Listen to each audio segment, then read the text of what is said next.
Bonsoir, bonsoir tout le monde. Shalom chez vous, paix dans vos maisons, dans le nom de notre Seigneur Jésus-Christ. Nous sommes très contents de venir auprès de vous ce soir. Je m'excuse, très en retard bien sûr, parce que nous avons senti que nous devrions apporter notre sujet comme nous vous l'avons promis. On s'est débattu le courant de la journée pour qu'on arrive au moins à vous apporter ce que nous voulons partager maintenant. Je crois que l'oncle Christian avait fait l'annonce selon laquelle nous allions balancer l'introduction ou déjà commencer avec la série des enseignements sur quel type de prophétique nous faut-il après 1965 ou après l'ouverture de cette sceaux ou après le départ du prophète Branham. C'est une question très importante, très pertinente que nous nous sommes proposés d'apporter, à laquelle nous nous sommes proposés d'apporter quelques éléments de réponse. C'est une série d'enseignements qui peut nous prendre le temps que ça va nous prendre, mais pourtant nous voulons apporter cette chose. Il y a un fascicule, il y a des citations que nous allons faire suivre donc à la fin ici, que ceux qui auront besoin d'avoir des écritures puissent nous l'écrire. On va leur envoyer par mail ou par WhatsApp, parce que dans notre petit groupe de discussion de White Cloud Missions, là où il se trouve beaucoup même de prédicateurs, de jeunes prédicateurs là-bas qui veulent développer leurs connaissances par la discussion autour de la parole. J'avais déjà balancé ces condensés de citations là-bas. Alors, comme beaucoup souhaitent toujours qu'on puisse apporter quelque chose avec un peu d'onction sur les écrits, voilà pourquoi nous nous proposons d'apporter la chose de cette façon. Quel type de prophétique nous faut-il après 1965 ou après l'ouverture, donc la révélation de cette sceau, ou après le départ de William Marion Branham? Aujourd'hui, nous parlons de la problématique, ou le point 1, le grand point 1. Je m'en vais lire dans 2 Pierre 1,19. Et nous tenons pour d'autant plus certaine la parole prophétique à laquelle vous faites bien de prêter attention, comme une lampe qui brille dans un lieu obscur, jusqu'à ce que le jour vienne apparaître et que l'étoile du matin s'élève dans vos cœurs.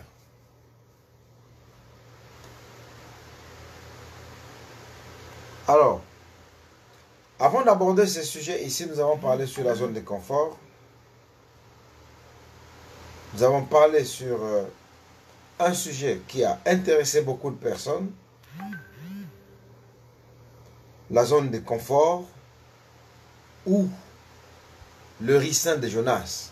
Là où nous avons montré le danger de quelqu'un qui entre dans un état psychique, un état mental d'autoréalisation de beaucoup de choses, et il se sent tellement en sécurité qu'il pense que il n'a plus d'efforts à fournir, il a déjà atteint son objectif, il a déjà eu. Honneur à Bro Joseph. Merci. Alors, il pense que Bon John, honneur, shalom. Mon frère Franck Kabundi. God bless you from the USA. Alors, on pense à un certain moment, après avoir réalisé de grandes choses, qu'il n'y a plus d'efforts à fournir. Donc, on vit selon la loi du moindre effort. Et en ces moments, on est prêt à accepter n'importe quel résultat. Alors que la loi de la bénédiction est basée sur la prospérité, sur la multiplication qui est une addition maîtrisée. Le Christ dit que le voleur ne vient que pour dérober, égorger et détruire, mais le Fils de Dieu est venu pour que les brebis aient la vie et qu'elles l'aient en abondance. Tout ce qui ne prospère pas est appelé à disparaître. Parce que la prospérité garantit la pérennité de l'action. Donc tout ce qui est appelé à être pérennisé doit prospérer. Donc on doit entrer dans le processus de l'auto, donc comme je peux dire, de l'autodéfense et de l'auto-pérennisation par la prospérité. Alors, par contre, ici nous voyons Jonas, lorsqu'il a terminé de parler aux habitants de Ninive et qu'il y a eu de grandes choses de repentance, à cause de la chaleur de l'été, il s'est mis là, il a construit la petite cabane et puis voilà, Dieu il vient, il fait pousser le ricin pour l'abriter contre la chaleur. Alors il a commencé à se dire, il atteint cette zone de confort dans laquelle il se dit que bon, voilà, moi je m'arrête ici, alors qu'il n'était pas encore mort. Et vous savez qu'aussi longtemps que vous n'avez pas terminé, c'est pourquoi vous avez été envoyé sur terre, rien ne peut vous arriver, même pas la mort. Rien, même si tous les démons de l'enfer se liguaient, se mettaient ensemble pour vous ruiner, ils ne pourront pas parce que l'accomplissement du but est plus que même la prière. C'est une loi qui vous protège. C'est ce qui fait que vous avez vu le Christ, aussi longtemps qu'il n'avait pas encore accompli sa mission, peu importe la façon dont il a été, on a lui tendu des pièges, on a cherché à le faire mourir, rien ne pouvait lui arriver. Alors, aussi longtemps qu'on n'avait pas encore fini avec votre mission, Dieu vous appelle à aller de progrès en progrès, de réalisation en réalisation. Je n'ai jamais d'espoir pour l'église d'un pasteur, pour le pays, la nation, vous voyez, d'un président, pour la famille d'un monsieur, qui n'a aucune ambition de s'améliorer jour après jour, année après année. Alors, c'est ça la zone de confort. Cette théorie ou ces principes,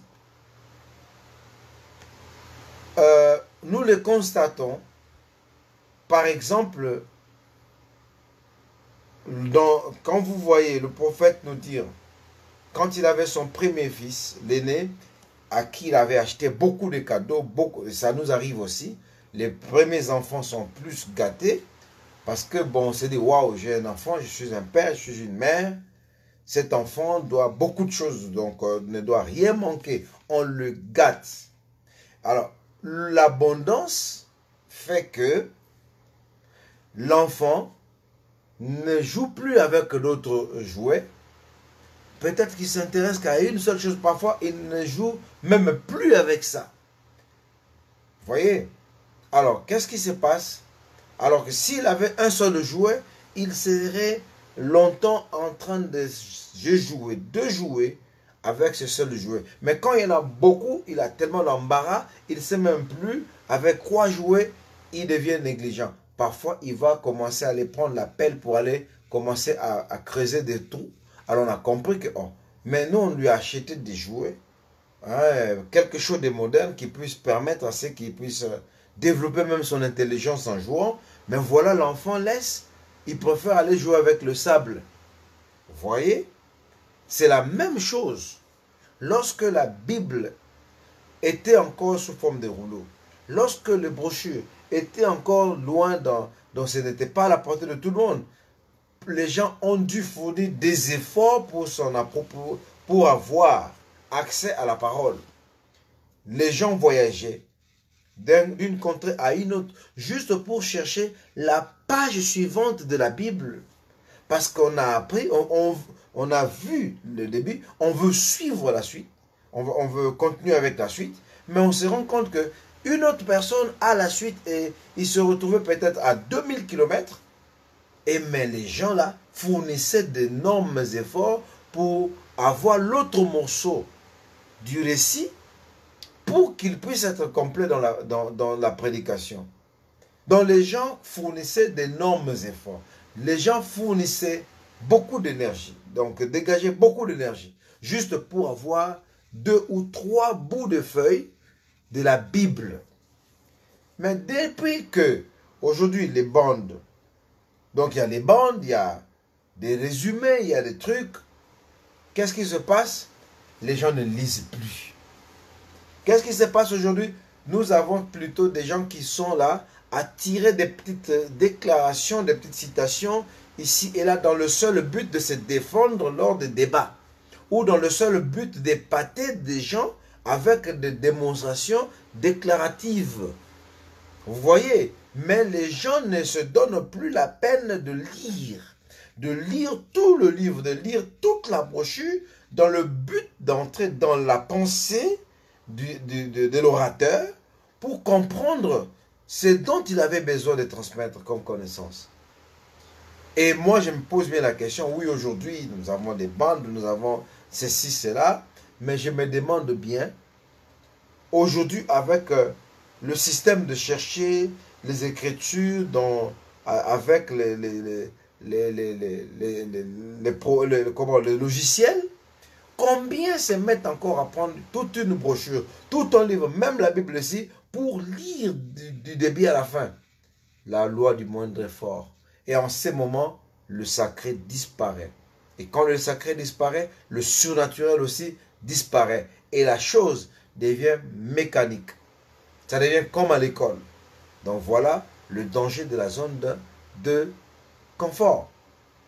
Vous avez atteint une réalisation, aller de réalisation en réalisation. Cela va vous pousser à conjuguer d'énormes efforts et réussir. Ça, c'était pour la zone de confort. Retournons un peu ici. Je vais lire quelque chose ici, dans votre vie digne de l'évangile. Il y a 50 ans, le Saint-Esprit est descendu en Angleterre. Juste après sont venus George Jeffreys Bosworth et Charles Price, Smith Wigglesworth, ces grands combattants de la foi, il y a 50 ans. Et ils ont offert à l'Angleterre le réveil du Saint-Esprit. Mais quand il fait, ils se sont moqués d'eux, les ont mis en prison, les ont traités de fous. Ils ont pensé qu'ils avaient perdu l'esprit. Les églises ont interdit aux gens de les écouter. Pourtant, ils ont guéri les malades, chassé les démons et accompli de grandes œuvres. Mais parce que l'Angleterre, en tant que nation, a rejeté l'évangile, ces péchés sont connus dans le monde entier. On peut difficilement trouver dans le monde entier une nation plus apostate. Même si on inclut Rome et la France, que l'Angleterre, c'est une mer de l'apostasie. À l'endroit même où Finney et beaucoup de ces grands hommes ont prêché, à la rue High Market, Charles G. Finney, Wesley et ainsi de suite. Et elle l'a rejeté. Donc on nous parle de Charles Price, on nous parle de ces grands hommes qui sont venus, ils ont prêché la parole. Vous allez à Hyde Park, en Angleterre, à Londres, voyez là où Billy Graham Oral Roberts ont tenu de grandes réunions. Il y a eu des paralytiques qui ont marché, des aveugles ont vu. Mais l'homme de Dieu, le prophète est allé, et il a trouvé des scènes immorales, des hommes s'amourachant en pleine vue, et su de tout le monde. Vous voyez, c'est quand il y a quelque chose qui a manqué, qui a perdu, que les gens ont perdu. On nous parle de Charles Price ici. Ça, c'est dans votre vie éternelle de l'Évangile. Je m'en vais lire la prophétie de Charles Price, un prophète pentecôtiste du début. Un homme qui était consacré, abandonné à l'esprit, à la prière, et voir comment est-ce qu'il a, quand il a reçu cette inspiration, qui est venue sur lui au sujet de la révélation de cette sceau. Un des érudits de la Pentecôte du début, mais qui a prophétisé sur la révélation de cette sceau, ainsi que leurs effets bénéfiques dans ceux à qui ils seront révélés. Je m'en vais lire la prophétie de Charles Price. Ok. Je m'en vais lire pour nous tous ici. Ma soeur Marianne, shalom, que Dieu te bénisse là où tu es, n'est-ce pas? C'est un sermon apporté en retard parce que nous devrions clôturer notre dimanche avec ça. Je vais lire. L'arche du témoignage au temps de la fin était liée, donc je suis en train de vous montrer, à l'ouverture de cette sceau. Et puis, cela est illustré par la prophétie de Charles Price. Alors, je m'en vais lire la prophétie. La pleine révélation du salut se fera par Christ. C'est le mystère caché qui ne peut être compris que par la révélation du Saint-Esprit. Celui-ci le révélera à ceux qui recherchent ardemment l'amour de la sainte et la sainteté. L'accomplissement final de l'œuvre du salut se trouve contenu dans les sceaux.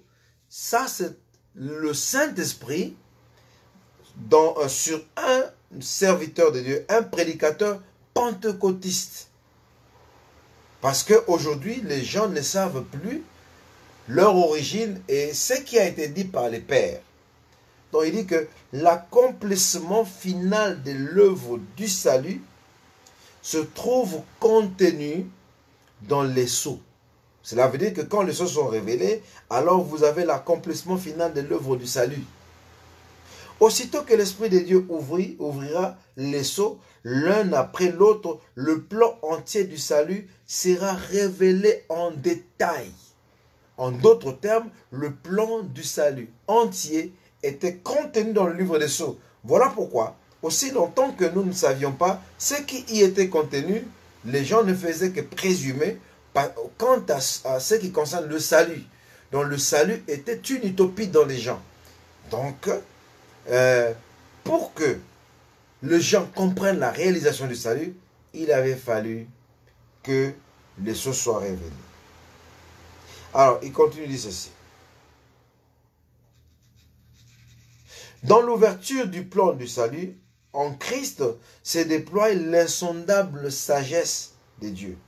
Au chercheur qui en sera digne, on parle de chercheurs, pas seulement de lecteurs, pas seulement des répétiteurs, mais des chercheurs dans l'évangile, dans le message, dans l'économie de Dieu, il y a des chercheurs.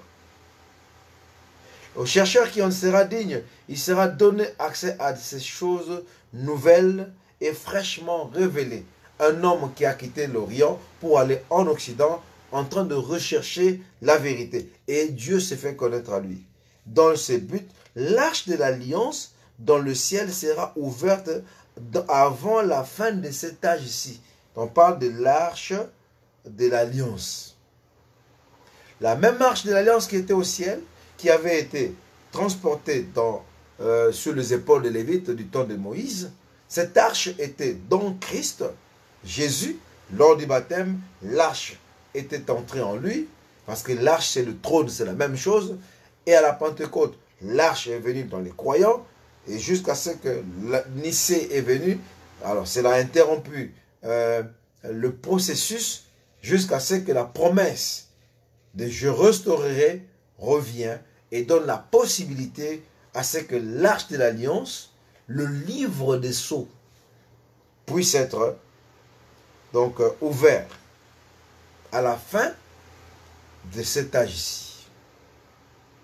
Le sceau du témoignage, on les appelle les sceaux du témoignage. Or, nous parlons du témoignage de Jésus-Christ qui est l'esprit des prophéties. Donc, le témoignage de Jésus-Christ est l'esprit des prophéties. Et ici, on nous montre que les sceaux sont le sceau du témoignage. Le sceau, c'est la prophétie. Voilà que Charles Price nous en donne le contenu. Donc, par rapport au plan de la rédemption, les 7 sceaux, c'est l'esprit de Christ qui vient dans le chercheur pour lui révéler les choses y contenues. Il dit, l'arche de l'alliance qui, dans le ciel, se trouvera présente au milieu des pures vierges de l'Église. Là où se trouvera le corps de Christ, là se trouvera également l'arche de l'alliance. Donc là où se trouve le corps de Christ, là où se trouve l'arche de l'alliance. Avec l'ouverture du témoignage vivant qui se trouve dans l'arche, l'alliance de Dieu, commence la puissante proclamation de ce témoignage. Donc, l'ange du 7e sceau, donc je veux dire, le 7e ange, il vient avec le témoignage. Car le témoignage de Jésus-Christ est l'esprit de prophétie. Donc, cet homme est loin de l'esprit de prophétie qui délivre le témoignage. Il dit,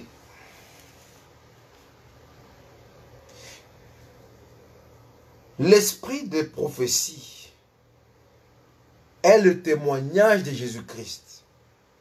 Donc Jésus-Christ est prophétique. Là où il y a Jésus-Christ, il y a le témoignage. Et ce témoignage est géré par l'esprit de prophétie. Il dit, le témoignage de Jésus-Christ, la puissance de proclamation de ce témoignage sera comme le son d'une puissante trompette parmi les peuples. Par l'autorité de Christ donnera toute désobéissance. Sera terminée dans la vraie Église et qui est née de nouveau de Dieu. Et si vous remarquez ici, c'est l'un des 6 buts de la visite de Gabriel à Daniel. Mettre fin aux transgressions. Faire cesser les transgressions ou la désobéissance. Donc, ces 6 buts de la visite de Gabriel à Daniel s'accomplissent lors de la révélation de cette sceau. Alors, il dit, par l'autorité que Christ donnera toute désobéissance, sera terminée dans la vraie Église, qui est née de Dieu, conformément à sa décision. S'accomplira alors le véritable scellement du corps de Christ. Quand les choses sont révélées, donc l'épouse est scellée. Quand on dit que l'épouse est scellée, donc il n'y a rien du dehors qui peut encore l'influencer.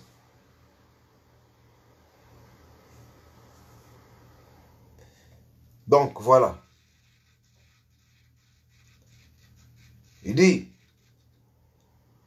s'accomplira le scellement du corps de Christ. La pleine autorité de son nom leur sera accordée afin qu'ils puissent accomplir la mission qu'ils ont reçue Ce nouveau, oui, ce renouveau le différenciera de tous ceux qui feront partie de Babylone. Donc tous ceux qui ne sont pas dans le témoignage de Jésus-Christ, or le témoignage de Jésus-Christ qui est l'esprit des prophéties, et la prophétie ici, par rapport au plan de salut, c'est la révélation de cette sceau.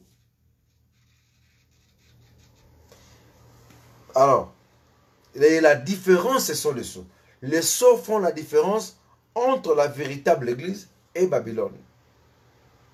Donc mon frère, ma soeur, si vous êtes quelque part où on ne donne pas l'importance, où on ne cherche pas à connaître, on n'est pas chercheur des mystères, des sceaux, c'est Babylone. L'appel et la préparation de cette église sans tâche arrivera d'une manière surprenante et cachée. De même que David a été élu par le ministère du prophète du Seigneur, ainsi une minorité sera amenée à la pleine maturité.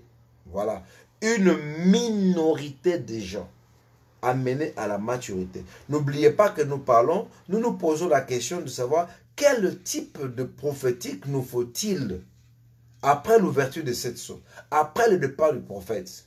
Quel type de prophétisme? Dis bien, quel terme encore prophétisme, prophétique? Suivant. De même que David, donc je vais prendre dans Apocalypse chapitre 19, 10. Et j'ai tombé à ses pieds pour l'adorer, mais il me dit, garde-toi de le faire. Je suis ton compagnon de service et celui de tes frères qui ont le témoignage de Jésus-Christ. Adore Dieu, car le témoignage de Jésus-Christ est l'esprit de la prophétie. La Bible dit qu'ils l'ont vaincu à cause du témoignage de leur bouche. Le témoignage de la parole.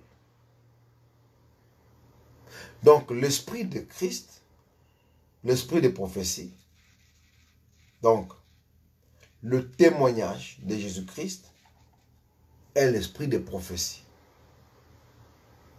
Donc vous ne pouvez pas parler de Jésus-Christ sans être sous l'influence du prophétique. Maintenant, nous nous posons la question, quel prophétique nous faut-il? Quel type de prophétique nous faut-il?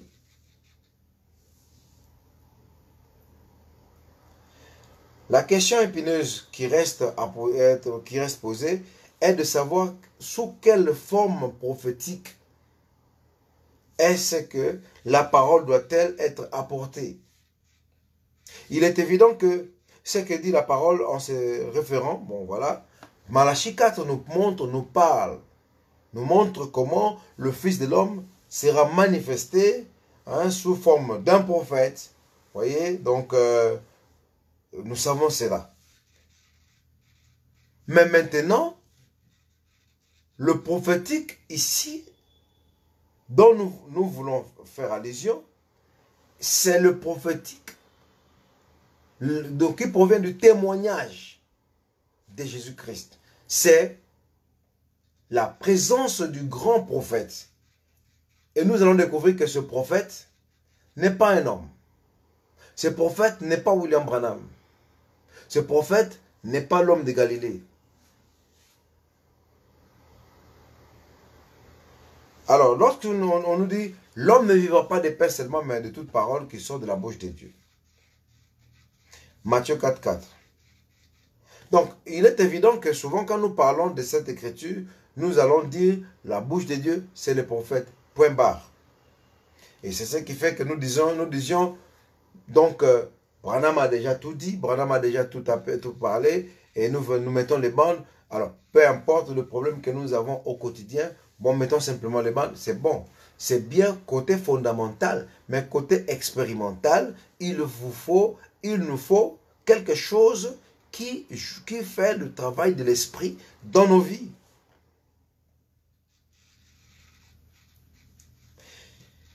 Donc, dans le sens le plus spirituel du monde, le véritable prophète est Dieu lui-même, le Saint-Esprit, le Ruach HaKadosh. en hébreu donnant un sens plus large lorsqu'il se réfère au Saint-Esprit en tant que révélateur. Donc ici, nous parlons du prophétique, du Saint-Esprit en tant que révélateur de la parole. Inspirateur de toutes les choses cachées. C'est qu'il nous ouvre un large sceptre du vocable parole sortant de la bouche de Dieu. Car Job 33, 14 dit, la Bible déclare que Dieu parle cependant tantôt d'une manière, tantôt d'une autre, et l'on n'y prend point garde. Vous voyez? Est-ce que quand la Bible dit que l'homme ne vivra pas de pain seulement, mais de toute parole qui sort de la bouche de Dieu, mais alors que la Bible dit que Dieu parle tantôt d'une manière, tantôt d'une autre. Donc la parole qui sort de la bouche de Dieu n'est pas seulement la parole que nous écoutons dans les bandes et les brochures, mais c'est aussi les voies secondaires par lesquelles l'Esprit vient nous révéler des choses cachées. Vous comprenez? Donc c'est toujours le prophétique. Mais ce n'est pas le prophétique lié à Luc 17:30, à Malachie 4. Ce n'est pas le prophétique lié au plan de la rédemption. Mais c'est le prophétique lié aux besoins du peuple. Un prophétique conjoncturel, ponctuel, qui résout des questions de chaque jour de façon ponctuelle. Alors, c'est là maintenant, tantôt, oui, on n'y prend pas garde. La raison pour laquelle on n'y prend point garde, vous savez, est-ce que nous croyons que Dieu parle par les songes, par des visions, par des prophéties, par la parole de connaissance, par la parole de sagesse, par toutes ces choses-là que vous voyez, vous entendez, dans le songe, Dieu parle. Parce qu'il est écrit qu'il nous parle tantôt d'une manière, tantôt d'une autre. Même dans les événements qui se déroulent, l'on peut lire un langage de Dieu qui nous parle. Et quand on dit que l'homme ne vivra pas de pain seulement, mais ça dit que, mais de toutes paroles qui sont de la bouche de Dieu, cela ne veut pas dire que l'homme ne vivra que de ce qui est écrit. Mais l'homme doit vivre de toute la parole, même celle qui n'est pas écrite. Alors comment vivre d'une parole qui n'est pas écrite? C'est là le domaine de l'inspiration du Saint-Esprit en tant que prophète qui doit vivre dans les croyants en même temps que le prophétique des promesses du temps de la fin, à travers le prophète, continue leur rythme normal. Alors, les gens n'ont pas été entraînés, les gens n'ont pas été initiés. Pas étonnant que William Branham dise que s'il y a des gens qui ne comprennent pas, qui ne connaissent pas rien de choses spirituelles, ce sont bien les chrétiens. Ils ne connaissent pas leur position. Voilà pourquoi William Branham dit dans la commission, l'ange de la commission, vous voyez? Donc, attendez que je vois un peu quelque chose ici. Donc là-bas, il dit que, paragraphe 16, je crois, j'aurais préféré avoir un petit déjeuner avec des sorciers plutôt qu'avec des ministres. Dit parce que ces derniers, ils sont remplis de théologie. Pendant que les sorciers comprennent les choses de l'esprit. Oui, c'est vrai qu'eux, ils sont dans la perversion, ils les ont pervertis, mais on ne peut pervertir que quelque chose qui est déjà vrai, qui est bon. C'est-à-dire que ces sorciers, les hommes de ténèbres, comprennent bien la matière spirituelle mieux que les chrétiens. Le chrétien est bourré de religion. Il pense que la seule façon d'aborder Dieu, c'est par la religion. Alors que cela n'est pas le cas. C'est la révélation. Est-ce que nous savons que pendant que nous dormons, il y a des fois, souvent, Dieu, il vient, il nous parle. Les songes que vous recevez, c'est vrai aujourd'hui, les gens pensent que les songes, ce sont des imaginations, il n'y a plus de prophètes dans le camp, il n'y a pas moyen. Tout ça, ce sont des fausses doctrines, des fausses interprétations, des fausses prophéties. Est-ce qu'un homme part dormir et est-ce qu'il fabrique des songes? Nous avons vu des frères, comme j'avais donné l'exemple dans la zone de confort, l'émission que nous avions tournée. Un frère rêvait chaque fois qu'il y avait un chien qui le poursuivait. Il se réveillait. Il le poursuivait. Il s'est réveillé. Mais jusqu'à ce qu'il a parlé à un frère que je vois souvent un chien en train de me poursuivre. Et après, le chien l'a mordu. Il dit non, mon frère, j'ai rêvé que le chien m'a mordu. Après quelque temps, le frère était mort. Et vous pensez que c'est quoi? C'était des imaginations. C'est ça le caractère dangereux d'être dans le message ou dans un message sans être en contact avec le prophétique conjoncturel, le prophétique où le Saint-Esprit, pas le Branham, mais le Saint-Esprit est le prophète. Et en tant que prophète, il prophétise. Et en prophétisant, dans le prophétique, nous avons la prophétie elle-même, nous avons la parole des connaissances, nous avons les miracles et toutes ces choses que nous voyons entourant le domaine de l'esprit, de la spiritualité. Voilà, ce sont des voies par lesquelles Dieu nous parle. Donc, si vous négligez ces choses, donc vous n'avez pas été vraiment bien enseigné. C'est là le problème. Les gens n'ont pas appris à examiner des songes qu'ils reçoivent. Maintenant, moi, je crois que si ce frère-là avait prié, ne fût-ce que prié, parce que c'est ça, les esprits de destruction, les esprits méchants, les esprits de la sorcellerie. Et voilà pourquoi, à cause de cette façon d'interpréter la parole, le mal s'est emparé des églises. Parce qu'on ne croit pas dans le prophétique.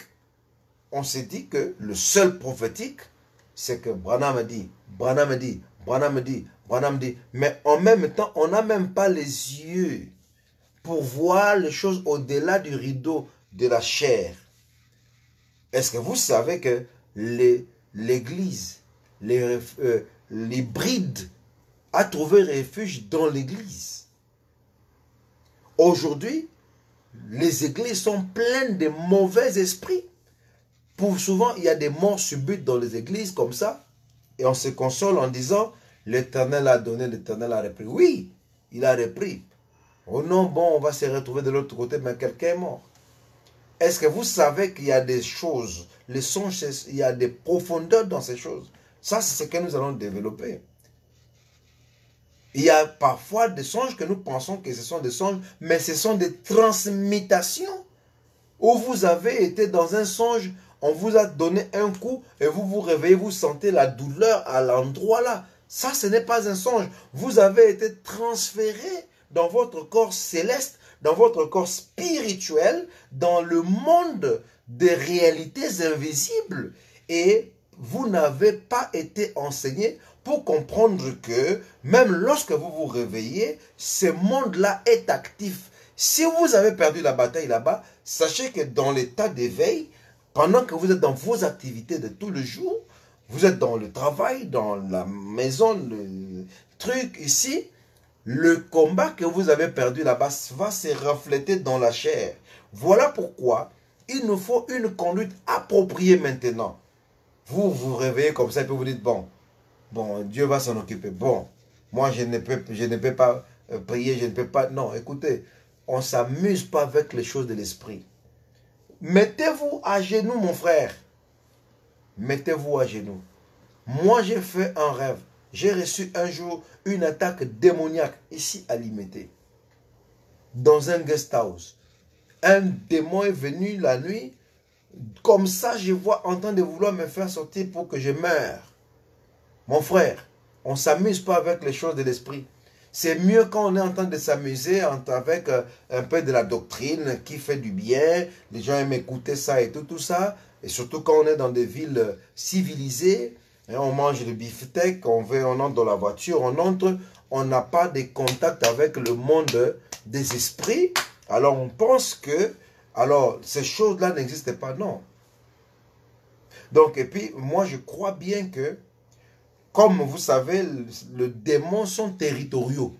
Branham l'a dit même, il a testé, et même d'autres récits bibliques nous le montrent, quand il dit que nous ne combattons pas avec la chair, contre la chair et le sang, mais contre les puissances, les princes de la puissance de l'air, les principautés, des dominations, des esprits méchants dans le monde invisible, mon frère.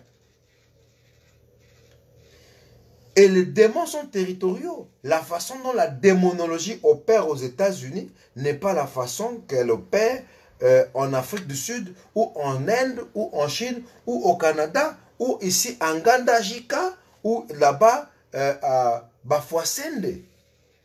Donc, dans chaque coin, il y a une façon où le démon s'opère. Et j'ajoute encore, Branham vous donne le conseil disant que à des endroits où vous allez, l'adoration de Christ et de la parole dépend d'une place à une autre, dépend d'un lieu à un autre. Frère Tati, Joe Tati, shalom, shalom. Ah, shalom à toi mon frangin. Donc les gens sont sans esprit, pleins de doctrines, pleins de répétitions de citations. Branham dit, Branham dit, Branham dit, mais aveugle. On est en train de te prendre les brebis dans l'église. Les gens meurent chaque jour, mais on meurt avec Branham dit, Branham dit. Les gens perdent du boulot. De là où vous êtes, il y a des situations complexes qui n'évoluent pas. Tenter et éprouver, nous nous demandons. Mais vous oubliez que le monde des esprits est réel et il agit. Vous voyez? Donc c'est le chrétien qui ignore. C'est au sujet du monde des esprits. C'est à cause d'une façon de diriger la prédication vers le côté simplement prophétique doctrinal, prophétique du plan de la rédemption. Il y a ceci, le sceau, premier sceau, deuxième sceau, les âges, voilà les trompettes, et ceci, tout est complet, terminé. Et tout ça, c'est le prophétique du plan de la rédemption. Mais n'oubliez pas que le prophétique de la manifestation de l'esprit dans le corps de Christ est indispensable. Et ça, je vous le dis, c'est même après les sceaux. Je vous dis que pendant cette attaque, je n'ai même pas pensé, je n'ai même pas réfléchi directement. Je me suis retrouvé en train de chasser les démons au nom de Jésus-Christ. Au nom de Jésus-Christ. Je me suis rendormi. La même chose s'est répétée avec cette fois-ci une violence extrême, comme un tourbillon sous-marin comme ça qui vient pour me tuer, mon frère. On s'amuse. Cet évangile est devenu sans puissance parce que nous l'apportons sur base simplement des compilations de citations, parce que tout le monde a la possibilité aujourd'hui d'aller un peu vite dans la table, dans le search, dans le Google, prendre des écritures et se présenter devant les gens. Et le surnaturel n'est pas, et ça devient facile de prêcher. Mais mon frère, le jour où vous faites affront avec le monde des esprits, c'est le jour où vous serez conscient, vous serez sincère, vous réaliserez qu'il vous faut une bonne dose de l'esprit pour affronter ces esprits, mon frère. Et vous allez dire que voilà, il ne faut pas prier dans ces cas. Non, il n'y a pas... Si, regardez, la prière ou pas la prière n'est pas fonction de Jésus qui monte sur le trône avec le sang en train de verser le sang. Non, ça c'était par rapport au rachat des âmes. Mais pour les... Il y a des... Donc, je me suis retrouvé dans cette expérience. C'était comme une vision, comme quoi là, mais je mourais, mon frère. Je chantais, prends le nom de Jésus avec toi, enfant de tristesse. Donc, quand les tentations surviennent, murmure ce nom en priant. Pressionnant, non si doux. Et l'esprit là est parti.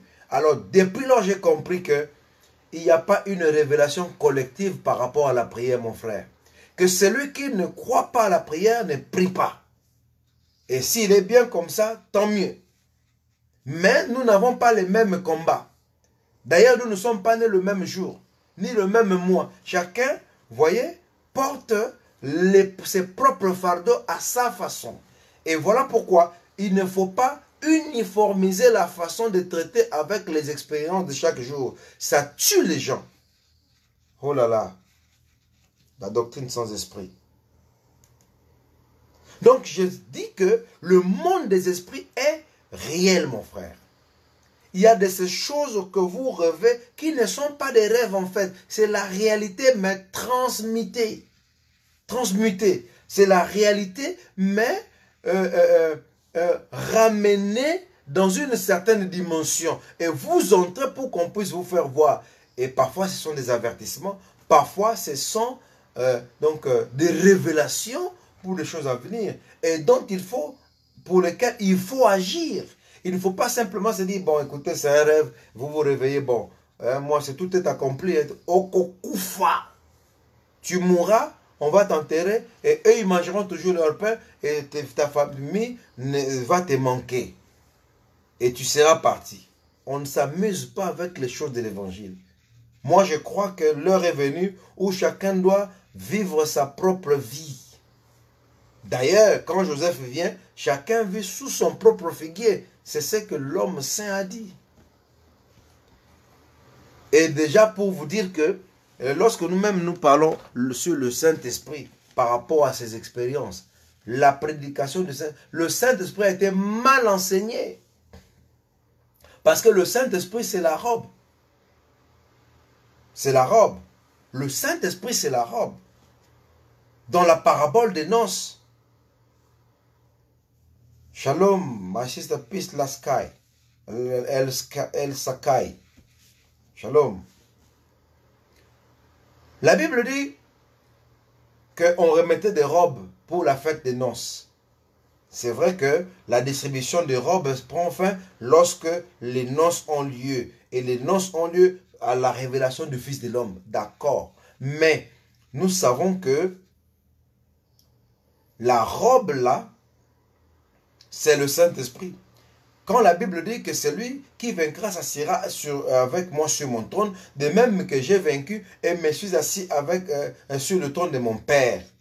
Dans l'âge de Sardes, paragraphe 94-97, Frère Branham dit, cela veut dire que j'ai été tenté, mais j'ai reçu le Saint-Esprit, donc j'ai surmonté, vaincu, en recevant le Saint-Esprit dans ma propre chair, dans mon propre corps. Donc le Saint-Esprit en tant qu'une robe, chacun doit porter sa propre robe dans sa propre chair.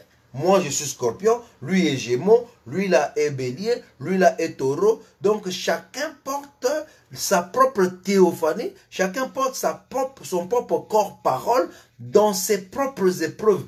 Car dans le royaume de mon Père, il y a beaucoup de sortes de palais.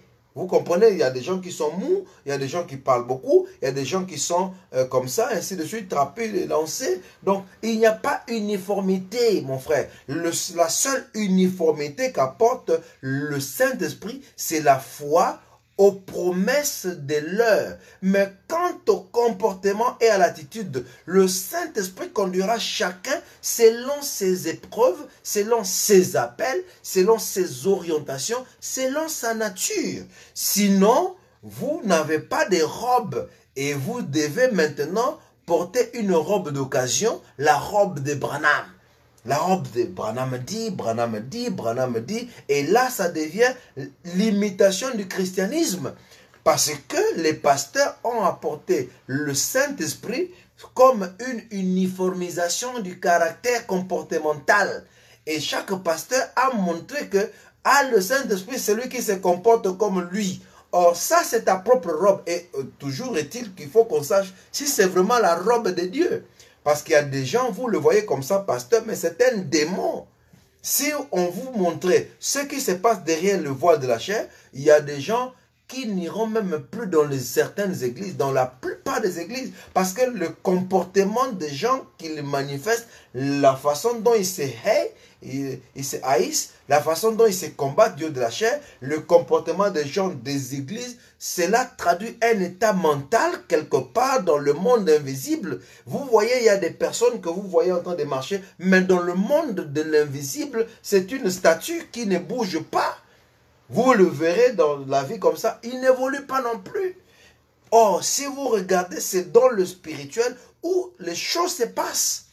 Vous voyez quelqu'un, une femme belle, mais dans le monde des esprits, c'est une statue, je ne sais pas, vous voyez des histoires, des liens, des chaînes et tout ça là. Et si on entrait dans le monde du prophétique, de la manifestation du Saint-Esprit dans le conjoncturel, je crois que nos yeux seront ouverts. Même la femme, on ne va plus prier comme on prie aujourd'hui, où on peut, comme un petit rebelle qui ne fait que tirer des balles partout, il tire, mais on va faire des prières objectives, avec objectivité. Pourquoi? Parce que on a les yeux de l'esprit, les yeux du prophétique, et on sait voir l'ennemi, et on fait la guerre, la prière des snipers. C'est-à-dire que je vois que la cible est ici, une seule parole suffit et je l'éclabousse. C'est parce que les gens n'ont pas été positionnés dans les lieux célestes en Christ pour se tenir devant la chair. Aujourd'hui, se tenir devant les gens est devenu fonction de l'accumulation de citations. Hein, vous voyez, ce n'est pas mauvais. Mais vous pouvez être en erreur tout en répétant les citations. Surtout que ces citations découlent du monde de l'esprit. Les citations, le message de Branham, c'est un message très spirituel, mais dans les mains des hommes très charnels. Et cela cause beaucoup de dégâts parce que il se limite dans le fait simplement de crier Branham dit, Branham dit, Branham dit, d'où les guerres, les mésententes, la haine, mais avec Branham dit, parce que dans le monde invisible, ils sont aveugles. Et quand un aveugle conduit un autre aveugle, ils tombent tous dans un trou. Comment dans une église où on prêche les sceaux, où on croit à toute la parole, mais les gens ne font que mourir, ça devient comme un mouroir, et sans même qu'il y ait des gens qui voient quelle est la cause de ces décès en cascade. Nous ne disons pas que les gens ne doivent pas mourir, mais ça doit quand même quelque part nous révolter de voir que les gens ne font que mourir, et les gens continuent toujours à aller dans ces églises. Vous voyez que donc, vous mourrez, vous êtes dans une file en train de mourir un à un, mais vous ne vous tenez jamais là pour commencer à comprendre. Peut-être que la sorcellerie, le sorcier est là. On se pose bien la question. Est-ce que ce n'est pas le diacre qui est le sorcier? Ce n'est pas le pasteur qui est le sorcier? Ce n'est pas la sœur là qui est le sorcier, la sorcière? Ce n'est pas la femme du pasteur là qui est la sorcière? Oh là là! Coronavirus est venu, cela n'a ciblé que les frais du message, avec des citations, avec des doctrines, avec les press-play, avec des pasteurs, avec vos débats. Mais les gens meurent sans que vous n'avez pas des yeux. Est-ce que vous ne voyez pas? Donc vous allez dormir votre nuit pleine sans même avoir un songe, sans même que l'esprit vous donne une certaine révélation. C'est le manque du prophétique qu'il faut, le prophétique conjoncturel. On ne peut pas prêcher un évangile surnaturel avec la chair. Parce que rien de ce qui est écrit dans la parole n'est directement la parole. De sorte que tout ce qui est dans la parole a une signification beaucoup plus profonde. Dans ta famille, les gens ne font que mourir, que mourir. Et toi, tu es chrétien là-bas, né de nouveau. Tu écoutes la parole, tu écoutes les bandes, tu écoutes le Saint-Esprit. Tu as les citations les plus compliquées qui soient. Mais tu n'as pas les yeux pour comprendre. Mais pourquoi? Alors que vous pensez que tous ces mondes-là, ils meurent simplement de l'abonnement, de la mort réelle. Vous ne pensez pas qu'il y a le monde des esprits qui agit? C'est parce que vous n'avez pas appris la réalité du monde des esprits. Vous ne connaissez pas le monde invisible parce que vous êtes aveugle, et vous êtes aveugle parce que vous n'avez pas l'esprit prophétique. C'est ce qui manque, surtout dans les églises du message, simplement parce que tout est accompli. Nous croyons le sceau, nous croyons le Fils de l'homme manifesté. Mais oui, ça c'est le prophétique de la rédemption. C'est pour nos âmes. Mais le corps et l'esprit sont dans un combat. Lorsque l'enfant mâle avait été enlevé, voyez, à un lieu caché, secret, mais le dragon qui est le Satan s'était déchaîné contre le reste de la femme. C'est quoi? C'est l'esprit et la chair. Des batailles, le monde des batailles spirituelles. Oui, la bataille par rapport à la foi est terminée. Mais la bataille avec le monde des démons n'est pas terminée, mon frère. Sortez de ces illusions démoniaques. Vous voyez? Comment se satisfaire de quelque chose alors que vous voyez vraiment que ça ne marche pas? Vous voyez dans les églises l'esprit de pauvreté, les gens ne font que gémir, souffrir. Ils disent, la prospérité n'est pas de nous, c'est la parole. Mais est-ce que vous savez que dans le monde des esprits, il y a même des démons qui vous empêchent d'être bénis? Mais vous ne voyez pas. Vous comprenez? Vous pensez que parce que vous avez cru à la parole, au sceau, alors vous êtes forcément délivré? Pas du tout. Branham parle des esprits des familles, des esprits des clans. Moi, je sais que la difficulté que nous avons, c'est que nous n'avons pas donné de l'importance au prophétique.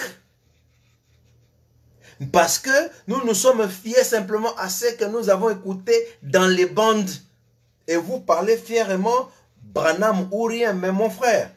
Ah, Branham ou rien. Non. Branham ne nous a pas parlé de comment est-ce que les mauvais esprits de la sorcellerie agissent parmi les Lokélé, ici en Afrique. Il n'était pas venu ici. Branham nous a révélé la démonologie occidentale. Moi, je crois que s'il était venu ici au Katanga, il allait avoir affaire avec les esprits territoriaux du Katanga. Et en ce moment, il aurait donné des références qui se retrouveraient dans des brochures pour nous servir, nous aider à nous, les croyants du message, les prédicateurs du message du Congo. Mais nous n'avons pas de références, non pas parce que Branham ne connaissait pas, mais non, on ne donne que ce qu'on a reçu et on ne reçoit que ce qui est selon le contexte. Et alors, comment maintenant traiter ces choses? Il faut le prophétique. Il faut le prophétique du Saint-Esprit dans chaque croyant, mon frère. Vous êtes content? Les bandes ou rien, Branham ou rien, les citations ou rien. D'accord, quant au plan du salut. Mais quant aux situations de chaque jour, ici, pendant que je suis ici, je suis en train, je vois quelque chose qui nécessite. Est-ce que je dois aller réveiller Branham pour qu'il vienne m'aider? Vous ne voyez pas que ça devient là, comme une autre sorcellerie en soi? Ce n'est pas sérieux. Est-ce que l'esprit est mort? Est-ce que l'esprit est parti avec Branham? Est-ce que l'esprit n'est pas associé au monde invisible et aux croyants? Alors, quelle est la valeur de Marc 16? Voici les miracles qui accompagneront ceux qui auront cru. En mon nom, ils chasseront les démons. Branham a parlé de beaucoup de choses. C'est ce que nous allons développer dans ceci, dans cet enseignement ici. Quel type de prophétique nous faut-il après le départ de Branham, après la révélation de cette sceau? Quel type de prophétique? Vous comprenez?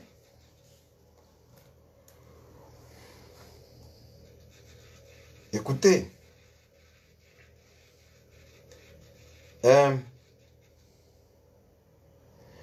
je vais dire un peu. Je sais que on se pose la question, quelle forme prend le prophétique?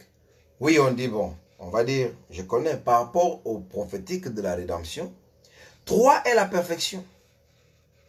Le ministère a atteint sa perfection quand il reproduit à nouveau le Christ de manière naturelle parmi les êtres humains, comme il était prédit, tel qu'il était au jour de Lot. Oui, le prophétique par rapport à la rédemption a porté un corps. Et ce corps, nous l'avons vu depuis Paul, Irénée, Martin, Colomban. Et aujourd'hui, il a porté le corps de Branham pour achever l'œuvre de la rédemption. Oui, cela est confirmé par... donc là où nous venons de lire, c'est 348, les âmes qui sont maintenant en prison. Maintenant, lisons 133, ici du sermon, le Dieu dévoilé, le dévoilement de Dieu. Il dit, et quand cette parole sera dévoilée, oh là là, quel genre de visage sera-ce? Il devra être voilé, il doit être voilé. Maintenant, remarquez, ainsi, l'esprit est voilé dans un temple humain. Voyez-vous, il prononce les paroles naturelles avec un voile naturel. Maintenant, Paul parle ici maintenant, dans ce sens, la parole esprit. Nous sommes des ministres, pas de la lettre, de la loi, mais des ministres capables de l'esprit. Vous écoutez? Nous sommes, il dit, que l'esprit prenne la lettre et la manifeste. C'était une loi juste. Il fallait aller la regarder, dire, je m'excuse, tu ne commettras pas d'adultère, tu ne voleras pas, tu ne mentiras pas, tu ne feras pas ceci, cela ou autre. Voyez, vous devriez regarder cela. Mais c'est l'esprit qui vient sur la parole promise pour cet âge et produit et manifeste, non pas 2 tables de pierre, mais la présence du Dieu vivant, pas une pensée mythique inventée par quelqu'un ou un Houdini, un truc, mais la promesse même de Dieu s'est révélée et rendue manifeste juste devant nous. Quelle sorte de voile sera-t-il de derrière? Pour cela, vous voyez, c'est dans une chair, il sera voilé dans une chair. Pour ça, Branham mettait le voile de Dieu dans l'âge passé ici. Voilà. Mais alors, si le seul prophétique est un prophète humain, ainsi la Bible devient un mensonge. Dès lors que, depuis Adam en passant par Abraham et tout, jusqu'à Branham, et même aux véritables croyants après lui, c'est le mystère de la révélation progressive. Qu'est-ce que je veux dire par là? Il s'est fait connaître Abraham dans une intuition. Abraham sent que les choses ne marchaient pas, mais étant divinement averti, il comprit ce langage. L'homme ne vivra pas de pain seulement, mais de toute parole, de tout langage donné par Dieu. Mon frère, ne soyez pas doctrinal, sacralisé dans le doctrinal seulement. Pour vous, la parole, c'est ce qui sort de la bouche de Branham. Et on est carré. En dehors de la brochure, on est comme le Wi-Fi, on n'est pas inspiré. Mon frère, je ne crois pas que, moi je ne crois pas que, même Branham s'il était ici, il sera content que vous soyez simplement là, vous venez le matin, vous lisez, vous répétez les brochures que lui a reçues sous l'inspiration, et vous avez des situations difficiles, et que l'esprit ne peut pas venir donner quelque chose parce que le problème est que vous ne voyez pas comme Branham voyait. Voilà pourquoi vous n'avez pas quelque chose à dire aux gens, comme Branham disait aux gens. Voilà pourquoi vous devez simplement répéter. Mais si vous avez les yeux du prophétique pour voir les choses au-delà du rideau du temps, vous aurez quelque chose à dire aux gens pour les avertir de certains dangers. Il a eu les situations qui lui ont révélé. Ensuite, il a commencé à sentir une voix interne. Ça, c'est toujours Dieu qui lui parle. Vous voyez? Ensuite, il commence à avoir des songes. c'est toujours le langage de Dieu. Vous voyez, il commence à faire des visions, c'est-à-dire un songe beaucoup plus marqué, c'est une réalité accomplie. Maintenant, après, ce sont les théophanies, des apparitions. Plus tard, c'est un homme dans la chair. Il n'y avait pas que la chair. Vous n'allez pas me dire que quand Dieu, l'Éternel, parlait à Abraham, toutes les autres fois là, comme il n'y avait pas un prophète entre Dieu et Abraham, donc le corps que le prophétique avait porté, donc le prophétique ne pouvait pas se manifester. Or, la Bible est pleine simplement de l'Éternel apparut à Jacob, l'Éternel parla à un tel le dit. Et on écrit ça comme ça, et ça devient, ça nous sert de leçon, quelque chose d'écrit, et vous pensez que aujourd'hui il n'y a pas encore un autre Abraham à qui Dieu traite, parle. Il n'y a plus de Joseph dont ils sont terminés. Donc, eux n'étaient que le type de Christ. Hein? Et mais nous, la chair ici ne bénéficie en rien. Arrêtez cet évangile. Ça, ce n'est pas l'évangile. Ça, c'est le catéchisme faux. Ça ne marche pas. Et vous voyez qu'il n'est même pas pratique avec la vie de chaque jour. Alors, laissez simplement. Il y a un temps où vous voyez que cela a expiré. Cela a ébloui les gens parce qu'on n'avait pas encore les brochures, on n'avait pas encore les bandes. Mais aujourd'hui, tout le monde a les bandes. Donc, l'évangile de venir devant les gens, de répéter,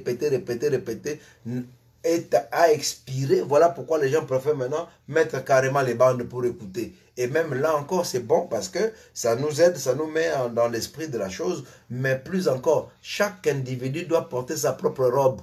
Voilà. Alors, du coup, le peuple n'a pas été entraîné à marcher dans une vie spirituelle maîtrisée. Vous voyez? Et à part une culture de répéter les écritures et les citations des hommes de Dieu. On devient comme les Juifs, hein, qui ne sont là que dans les synagogues où ils ne faisaient que répéter les psaumes. Psaume 92, Mezosher, Léo Machabat, blablabla, alors il parle. Psaume 91, c'est lui qui demeure sous l'abri du Très-Haut, réside dans tout ça, c'est lui. Alors, Paul est venu dans Éphésiens 6, parlant de l'armée des chrétiens, dit en toute chose, faites des supplications, dit des prières spirituelles, c'est-à-dire des prières où vous entrez dans l'esprit, vous voyez le monde des esprits, et en ce moment-là, quelque chose approprié sort de votre bouche. Pas simplement une répétition des psaumes. Mais c'est dans ça que aujourd'hui les Branhamites se sont tombés, répétition de citation. Mais Branham à la fin vous dit que le but n'était pas celui de vous amener à cause avec ça dans une église ou dans un système religieux, mais de vous connecter à l'esprit, non? Ou que chacun puisse expérimenter l'esprit personnellement dans sa chair et que l'esprit le conduise. Vous voyez? Je crois que vous dites Amen. Alors, les gens n'ont pas été entraînés. C'est parce que ces hommes étaient sous l'inspiration du Saint-Esprit. Le véritable prophète, Branham était sous le véritable prophète. Moïse était sous le véritable prophète. Jésus lui-même était sous le véritable prophète. Parce que le prophète, c'est le révélateur. Or, le révélateur, c'est Dieu. Et comme ils étaient sous le véritable prophète, voilà pourquoi ils ont vu des choses. Mais nous ne sommes pas sous le véritable prophète. Nous écoutons les citations et nous ne sommes pas connectés au même monde que eux. C'est ça la cause du dysfonctionnement. Vous voyez? Donc, voilà pourquoi ils ont vu ce qu'ils nous ont dit, qui peut ne pas s'avérer vrai dans chaque contexte aujourd'hui. D'où la nécessité du prophétique en tant que Saint-Esprit pour nous conduire dans toute la vérité. Hein? Qu'est-ce que la vérité? C'est une vérité, c'est un mystère caché, qui était caché mais maintenant révélé, à laquelle reste attaché. Voilà. Un élément surnaturel. Est-ce que vous savez que pendant que nous sommes ici, les anges sont ici? Mais ce sont des vérités. Est-ce que vous savez que pendant que nous sommes ici, les démons sont ici? Mais ce n'est la vérité. Est-ce que vous savez que dans votre bureau, il y a des esprits qui viennent tout le temps faire des choses? Est-ce que vous savez? Venez au Congo, vous allez expérimenter. Voyez? Ce sont des choses qui se passent chaque jour. Mais c'est parce que on n'a pas été enseigné dans le prophétique pour que les yeux s'ouvrent. Vous voyez? Quand David dit, ne me laisse pas tomber, m'assoupir dans le sommeil de la mort. Toi, tu dors comme un mort. Tu te réveilles et puis tu ne vois rien. Et demain, il y a des problèmes qui ne marchent pas dans ta vie, dans tes affaires. Et puis, tu trouves qu'il n'y a pas même une raison qui te pousse à t'arrêter pour chercher la cause. Et tu avances comme ça, comme ça, comme ça. Ah! Il dit la vérité. Donc, c'est ça. Il dit, je dis ici, un autre concept, voilà, qui vaut la peine d'être expliqué. La vérité. La vérité, c'est quoi? Est-ce que la vérité, c'est simplement ce qui est dit dans la Bible? Est-ce que la vérité, c'est simplement ce qui est dit dans la brochure? Non.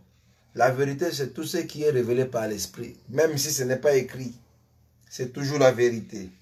Mais ne peut le comprendre que celui qui est dans l'Esprit. C'est ça. Vous voyez? La vérité n'est pas seulement écrite, hein, mais bien l'ensemble de toutes les réalités spirituelles existantes dans le monde invisible censées être révélées aux croyants par le vrai prophète, surtout au sujet des choses concernant notre destinée ainsi que les choses importantes de notre vie, la volonté de Dieu dans notre vie, et ainsi de suite. Est-ce que vous comprenez? Donc, vous avez besoin de beaucoup de choses dans la vie. Tu as besoin de connaître si le business ici est bon. Tu as besoin de connaître si cette femme ici fera une bonne épouse. Tu as besoin de connaître s'il faut quitter, voyager, aller à tel endroit ou pas. Tu vas aller chercher la bande humaine pour te révéler que est-ce que la bande connaît Kitambo? Est-ce que la bande connaît Équateur? Non. Non.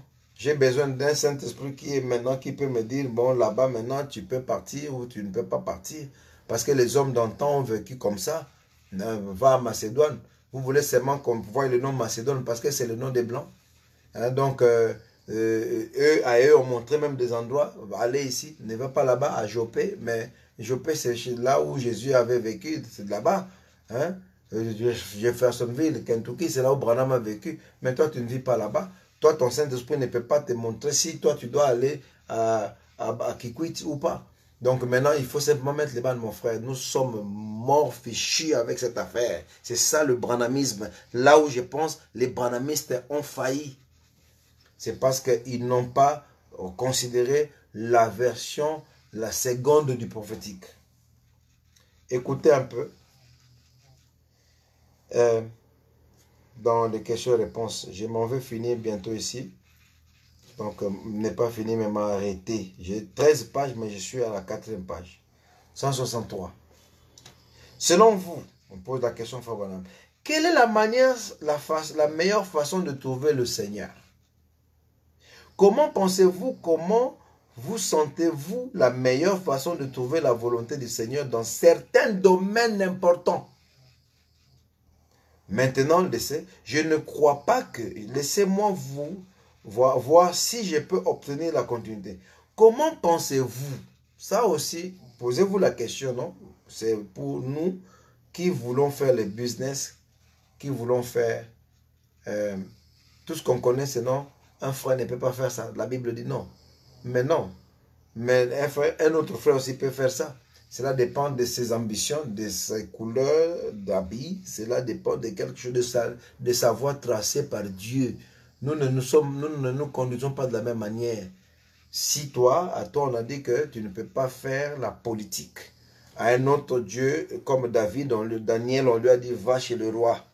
À un autre, comme Joseph, on a dit. Mais à un autre, on a dit, ne fais pas. Vous voyez, à Samson, on a dit de ne pas se couper les cheveux. Mais on ne va pas dire ça à Jésus. Vous voyez? Donc, Salomon, on ne lui dit pas ceci. On ne lui dit pas de ne pas se marier avec plusieurs femmes. Mais à l'autre, on dit de ne rester qu'avec une femme.